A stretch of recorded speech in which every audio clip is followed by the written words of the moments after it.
1 billion people worldwide, about 15% of the global population live with some form of disability. Notice my language. I didn't say, did you know that over 1 billion people worldwide live with some form of disability? Yet, despite this staggering statistic, many misconceptions still persist. It's time to dive into the truth about disabilities and see how knowledge and awareness are not the same thing. Hi everyone, welcome back to my channel. My name is Brian Stark. I took a disability studies in the US course when I was in college. We spent a lot of time looking at language, words, in different categories. We often hear the term awareness tossed around, but there's a big difference between just knowing about disabilities and truly understanding them. Why does this distinction matter? Well, stick around because we're going to unpack that together. And we're going to start right now. So let's kick things off by addressing some of the common misconceptions surrounding disabilities. A lot of people think of disabilities, when they think of disabilities or impairments, it's only physical. Like when you see someone in a wheelchair, you know that they have mobility or maybe balance problems or can't get around. Seeing someone with walking dogs, guide stick, you realize that they have some visual impairment. If you've watched the Paralympics and they are running with a guide runner, obviously, again, you know that they have some visual impairment. Or with some hearing aid, they have a hearing impairment. Present with technology available today, it might make it a little difficult to notice that one, but still, you often think of disabilities as someone sign language, they can't hear, wheelchair, or just visual acuity or legally blind. But that's not the whole story. Many disabilities are not visible, like mental health issues or chronic illness, which can lead to serious lack of understanding. Misconception contributes to social stigma, making it even harder for people with disabilities to gain acceptance and support. But often say things like, but you don't look disabled. We don't see anything wrong with you. You're just using this as an excuse, which can lead to incredibly being dismissive and looked down upon. This lack of awareness can create an environment where those living with disabilities feel isolated or misunderstood. It's time to break down these barriers and foster a more inclusive society. Now, let's explore the different types of disabilities. As we mentioned, there's physical disabilities, but there's also sensory disabilities, cognitive disabilities, mental health conditions. Each of these categories encompasses a wide range of experiences and challenges. For example, I have some cognitive disabilities. I'm a slow learner and have questionable judgment at times. During grammar and primary school, I was in special education from 1st grade to 12th grade. Until 10th grade, I was in a self-contained classroom, and I was able to advance and through hard work was able to transfer to a resource room for my last 2 years of high school. When I was a freshman in high school, my high school counselor said that I was not college material, that I should just not worry about that. It would be too hard. But if you come into my room, what will you see? I've got a University of Toledo banner. I could show you my various report cards and show you proof I did graduate, and not only graduated with 3 degrees, 2 associates and a bachelor's, but I graduated with honors 3 times. Now, it did take me a little bit longer than maybe another student. It took me about 10 to 11 years to achieve those degrees. And I'm a member also of Phi Theta Kappa, which is a 2-year honor society for 2-year colleges. And then Also, when I was at the university, I was invited to join the National Honor Society. When someone that is able-bodied could achieve this in 4 to 5 years, I am not telling you this to brag. Hey, look what I did. Give me praise, give me encouragement, but to express that even with cognitive disabilities, you can still achieve. It's just about what your motivation is and how much you want it. Now, if I didn't tell you about me in special ed, slow learner, or that I was even told college material and just showed you my degree grades, would you be aware of my cognitive disabilities? Probably not. And you don't notice them doesn't mean they aren't there. You might notice me wearing glasses, indicating low visual acuity, sensory disabilities caused by possibly, who knows, neurological disorder to where my vision is not as sharp as someone else. I watched some of the Paralympics, and Christy Crosley, one of our swimmers, has a neurological brain problem from an injury or some difficulty and has some balance issues.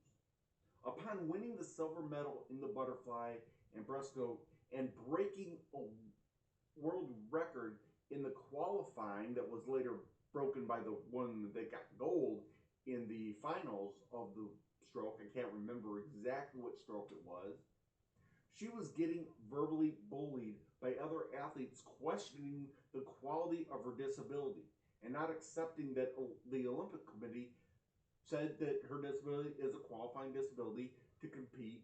And Christy commented during the interview, she has good days and bad days with her balance. They wheeled her in with a wheelchair. She had, 2 arms, 2 legs, didn't seem anything was off. But I can relate with her because of the fact I have a condition known as neurocardiogenic syncope. I need to stay hydrated, increase salt, and despite all this, I have good days and bad days where my balance is off, particularly when there is a drastic change in the temperature. Would you know something was wrong with me or anything about my diagnosis? Again, probably not if you met me, unless I had one of my spells. This Olympic swimmer took gold in the backstroke. Physical health, like disabilities, heart condition, and other medical conditions. I have been diagnosed with a heart murmur when I was born that went away and healed itself, but I have also been diagnosed with hypoglycemia and dysautonomia, more specifically a form called neurocardiogenic syncope. There's many forms which I previously mentioned, which is complicated. It's kind of for another video and another time. Some of the physical disabilities is directly affected by mental health. Anxiety, nerves, can lead to depression and sadly probably suicide.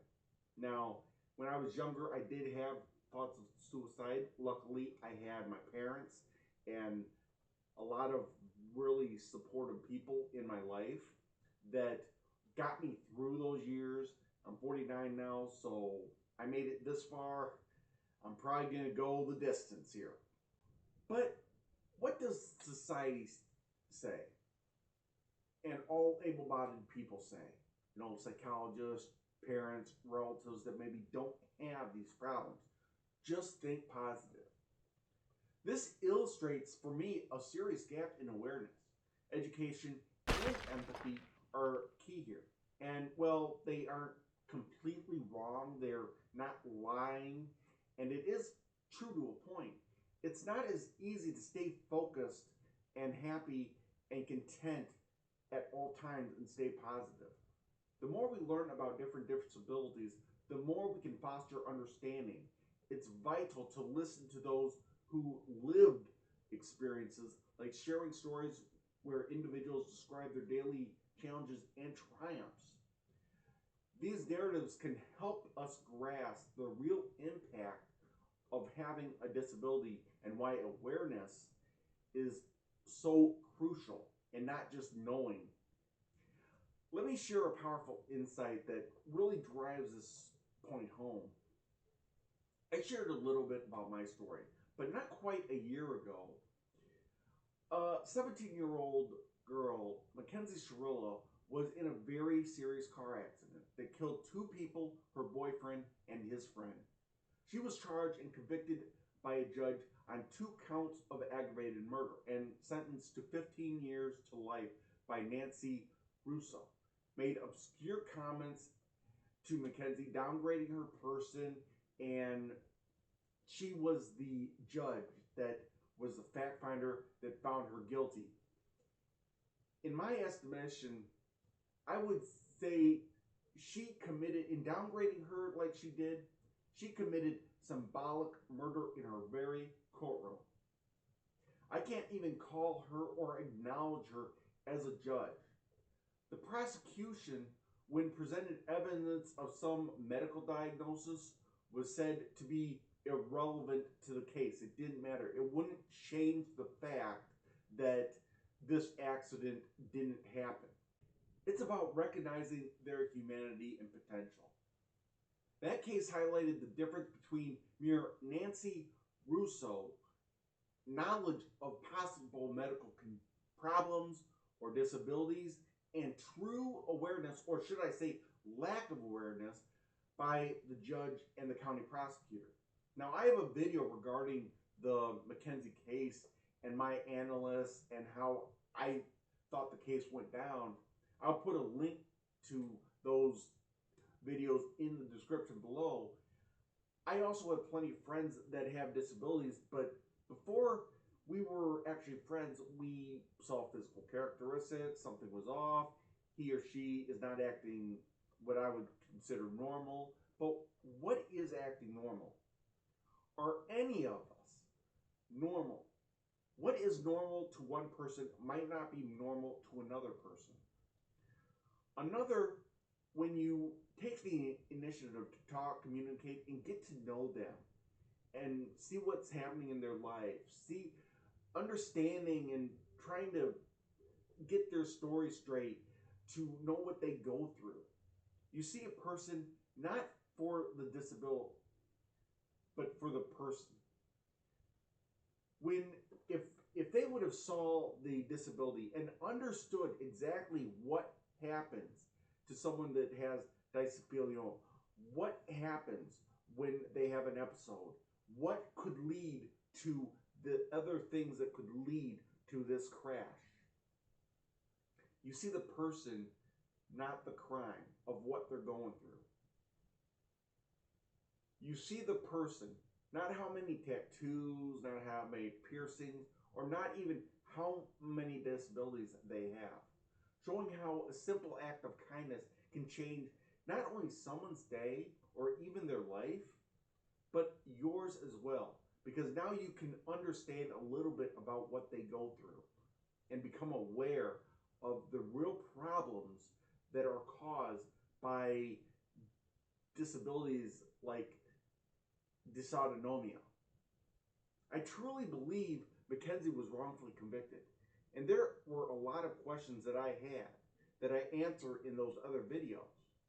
But if Nancy Russo, the judge, had medical issues, or the county prosecutor had a medical issue such as dysautonomia or high blood pressure or heart condition and caused a serious crash, killing 2 people, what would happen to them?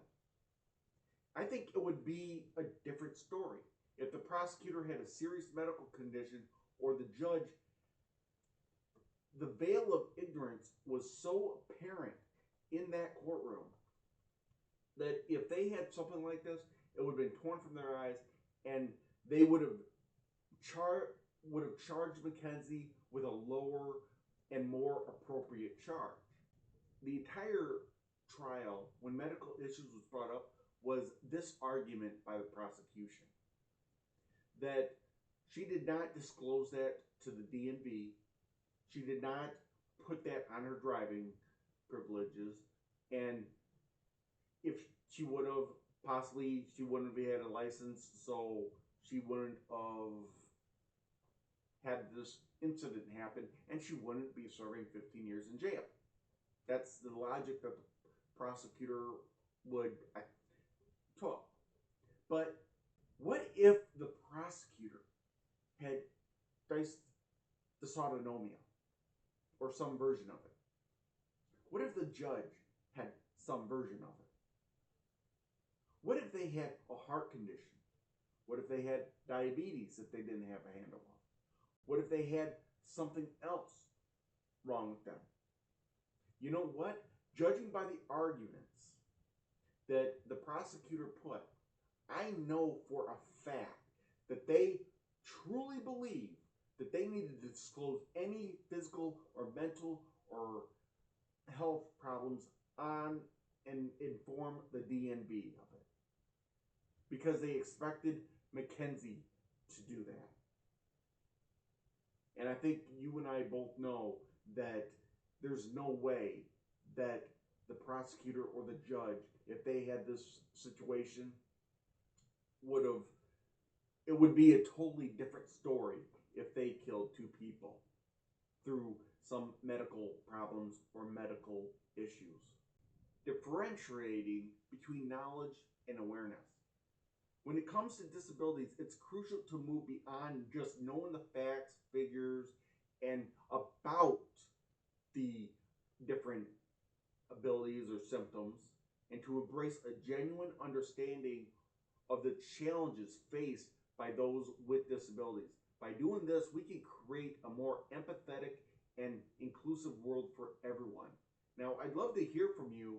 What are your thoughts on disabilities and awareness? Have you experienced any misconceptions firsthand?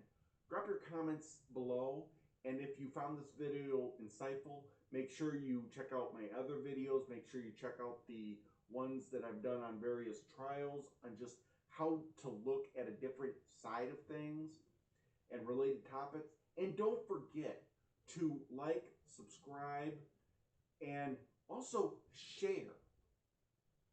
Thanks for watching, and let's keep up this conversation going.